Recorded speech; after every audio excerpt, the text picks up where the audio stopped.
Treviso, possiamo dire al trevigiano, ha un modello evidentemente di qualità che deve essere esportato secondo noi anche in altre parti d'Italia.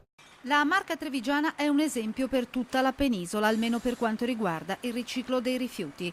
A dirlo Legambiente nel forum Rifiuti Veneto che si è tenuto a Palazzo dei 300, una provincia che si colloca al primo posto nella classifica nazionale e che vede il suo capoluogo come quello più virtuoso, con soli 57 kg di rifiuto secco prodotto in un anno da ogni abitante. Abbiamo più dell'80% dei comuni che hanno già superato il 65% di raccolta differenziata, in sostanza di possibilità di recupero del materiale. A far da capofila ai comuni della Marca Castelcucco, che produce neanche 18 kg all'anno e una raccolta differenziata che sfiora il 90%. Di seguito, nella classifica veneta, c'è San Gregorio nelle Alpi, nel Bellunese.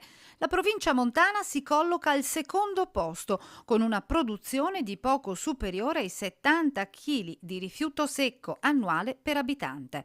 Risultati importanti che porteranno beneficio alle tasche dei veneti. Come cittadini veneti stiamo per essere ripagati con circa 25-30 euro pro capite di tariffa in meno rispetto alla media nazionale. Treviso, Conegliano e Vittorio Veneto avvieranno a breve un'iniziativa per incentivare la raccolta differenziata delle bottiglie in plastica. Al cittadino più virtuoso, dal consorzio stesso, verrà pagata la tassa della spazzatura annuale.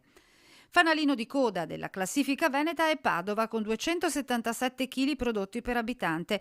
Qui, dicono gli esperti di Legambiente, il porta a porta prosegue in maniera troppo lenta e non sta bene neanche la provincia di Venezia, penalizzata dall'imponente flusso turistico. Parliamo di circa 25 milioni di turisti che stanno nelle nostre coste a Jesolo e nei comuni del Veneto orientale.